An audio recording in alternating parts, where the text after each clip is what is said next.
So I wanted to talk a little bit about one of my favorite directors, who is Luis Buñuel, who's a Spaniard. He was born in 1900, I believe, and he is one of the most prolific directors who ever lived. He was making films up until the very end, until he died pretty much in the late 70s. And he is a giant of cinema. He really is. Like he should be up there with Hitchcock, Kubrick, any of the great directors of all time. And he had a very unique vision. He made films in Spain and France and Mexico, and he really lived the artist's life from the very beginning. He started out in the 20s as a surrealist, working alongside Dali and Lorca, and he was responsible in part for Un Chien Andalou, the famous scene where he holds open the woman's eye and takes the razor blade, and then it cuts to a razor blade slicing a donkey's eye. This was a very controversial film at the time. I mean, like riots were started because of this movie. So he was a great surrealist back when he was in his 20s. But then he went on to become a wonderful, mature filmmaker. And if I'm not mistaken, he won the Palme d'Or at Cannes twice. I believe the first one was a film called Nazarene in 1958 about a priest. And then a couple years later in 1961 with Vera Diana, which is my personal favorite Buñuel film. Vera Diana has got everything that you would want in a Buñuel film. It's got the music, the perversity, the humor, the snark, the cynicism, the religious blasphemy. Ugh, he just was so good at all that stuff. One of the great atheists in the history of cinema. He has this famous quote that said, "Thank God for making me an atheist." Right. So this is a typical dark humor by Luis Buñuel. He has made so many films, as I mentioned, and that's why I think of him, and I mention him in the same breath as Hitchcock, because not only did they cut their teeth making films, lots of films dating back to the 20s and into the 70s, but they also focused on a very particular subset of human perversity and psychology.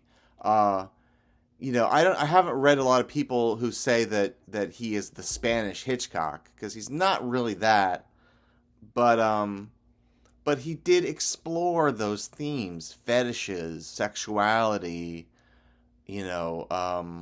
taboo stuff, a lot of it. But he explored it with humor, with satirical nature, with symbolism and allegory. I just love this guy.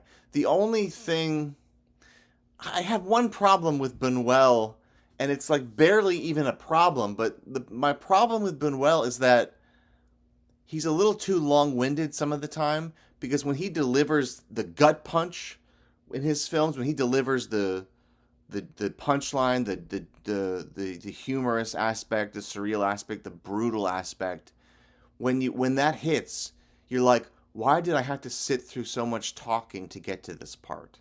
Like, I wish that he was more consistently thrilling than he was in actuality, because a lot of his films need like a setup before they can deliver that surrealist gut punch, and I wish maybe that he crafted more films that were more of a nonstop excitement.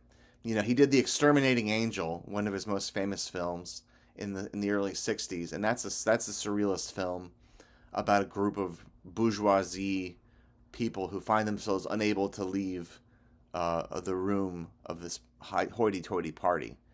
So when he's brutally attacking the bourgeoisie, it's great. And he's made other films on that topic, like The Discreet Charm of the Bourgeoisie in the '70s, which won a Best Foreign Film Oscar. He's a very decorated filmmaker. So I'm going to Spain next week. And in fact, I guess I'll have to post this video right away so that it's timely.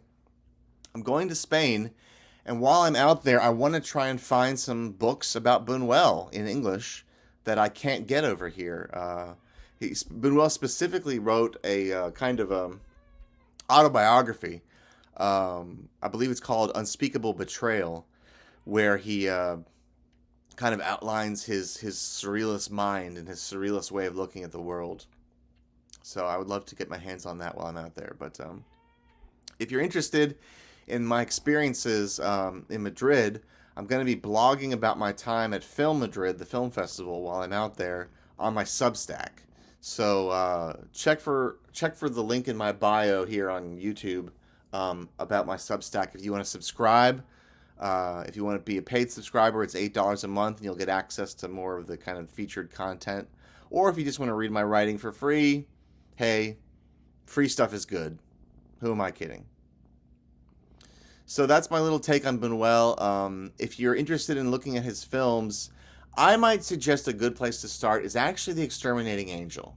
Criterion has it as an edition of that one. That one is very playful, very irreverent, and funny, and it holds up well. But really, so many of his films are still good. Viridiana is another good one.